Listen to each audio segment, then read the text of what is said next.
Arsenal 2, Brentford nil. I don't know why, but Arsenal have a real knack of making games feel like they're nervy. But when you look at the statistics and when you look at the game in its entirety, it actually isn't. Arsenal have always been in control, but I don't know what it is. During the game, there's always been some nervy moments. It's been 1-0 for the majority of the game, but somehow Arsenal always manage to get their way through. And it's kind of like a hidden control that people don't really see, but for some reason, Arsenal just have it. 15 shots compared to Brentford's 5. We've had a lot more possession with 64% compared to their 36% in possession. And overall, we've done really well to get ahead of Brentford, because don't get me wrong, Brentford are a really good team, especially with Thiago, who was on the bench. I don't know why he was on the bench. He's a gunman for them. And when he came on, it looked a bit more nervy. But then when Saka was able to get the goal that he did with essentially not a great stop from Kelleher, ultimately we managed to get away with the 3 points, and we are 5 points at the top of the table. But let's just go before that, right? We got to talk about the lineup. There's been a lot of rotation. There's been a lot of players that have been brought into this team. A lot of maybe nervy players and nervy feelings, especially before the game. Saliba still isn't here. Saliba could possibly play in the next game, but we had to play with Hincapié and Mosquera in the back line. And don't get me wrong, I know a lot of people may think I don't know about that. We saw the Chelsea game away from Stamford Bridge, and we saw Chelsea give those guys a really tough time. But this game at home together, they played a lot too well. They played a lot better, to be honest with you. And with Mosquera, it's very unfortunate he got the injury,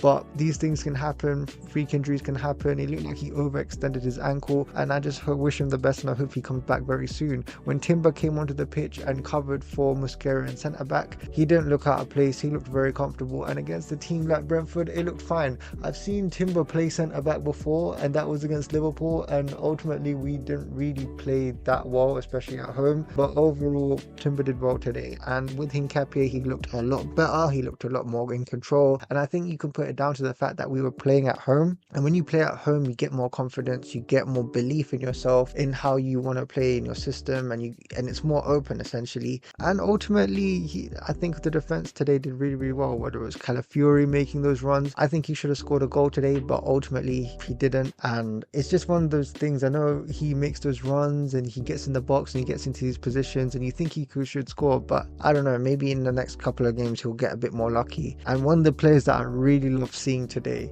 was BLANCO. That guy, my god, to him to get the man of the match performance today, a lot of people are doubting him, a lot of people are thinking he needs to move on and this and that. You guys got to put respect on BLANCO's name, man. Now come on, like, this guy has been Arsenal's main right back for how many years now? Yeah, Timber's come in and Timber's shown us something completely new, but put respect on Ben White. When he's gonna come into this team, he's gonna do great for Arsenal, and he's gonna help us cover for those positions, especially during those periods of the season where it gets really busy and we need to rotate. Ben White will step up and he'll do really well, especially in these sorts of games, in the cup games. Rely on Ben White, man. Like, we gotta remember, he came off a really bad injury. It's been tough for him without the match sharpness, but today he got man of the match, and he is a contender to play the match against Aston Villa. And if he does play against Aston Villa, then I'm not gonna complain about that. We saw what he did to John McGinn when he kicked the ball at his face. So you know what, why not? I know a lot of people love Timber, but this is the sort of competition I want to see. If you get man of the match,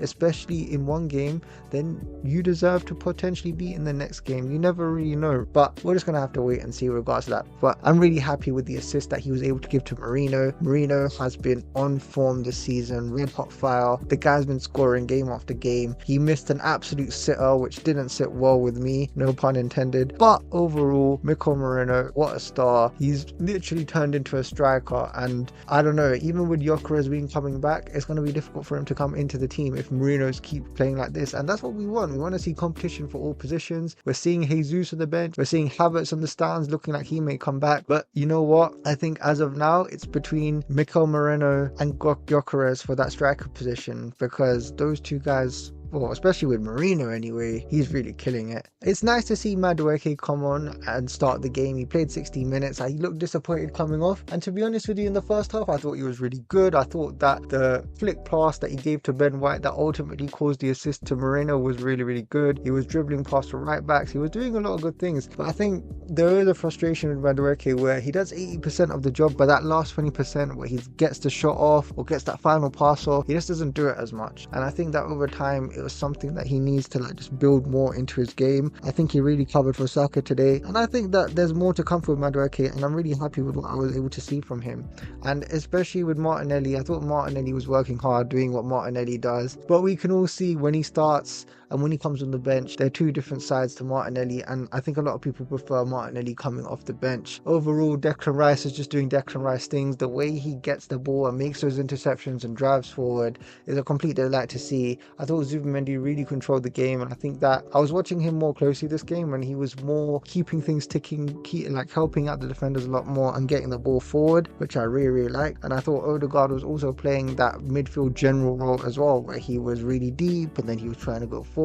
But like I said with Martin Odegaard, he needs to shoot more. That's what I expect from him. That's what I want from him. And overall, yes, he's probably like the first start in a very long time, but I want to see him do more on the pitch, especially if Eze is doing those crazy things that he's been doing as of late. And to see Eze and Saka come on, especially when things were a bit nervy and it was 1-0 for a very long time, it was good that Arteta made the substitutions that he did, because we need to close out the game, and to bring them on in the 60th minute for allow them to play 30 minutes, which I don't think is going to cause too much harm anyway, was a really good thing. And with Eze, he came on, he didn't really do too much. I thought that there were certain periods in the game where he did have a good skill when he did pass, make a good pass and switch play and get past the player here and there, but I did think he did look a bit lax. He did look a bit I don't know whether it's lethargic or whether he just looked, I don't know, a bit like Ozil, where he just didn't really look as interested per se. I don't know, he wasn't as energetic enough as what I'd liked him to be. And the same could be for Saka. I mean, Saka, I didn't think got on the ball as much. Yeah, he scored the goal, but we were primarily playing on the left hand side in the second half, and that's the thing that I really liked, especially this season. I mean, last season we were primarily just going on the right,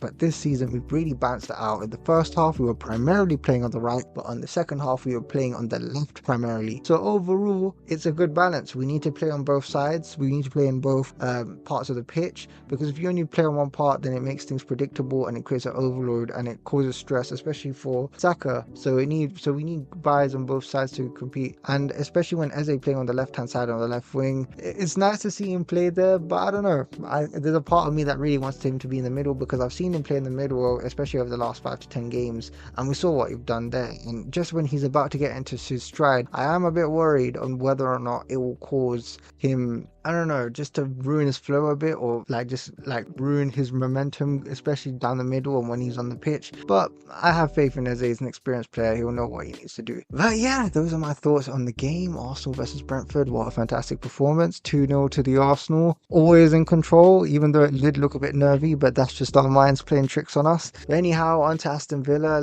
Please like and subscribe. Hope to see you soon in the next video. And 5 points on the top.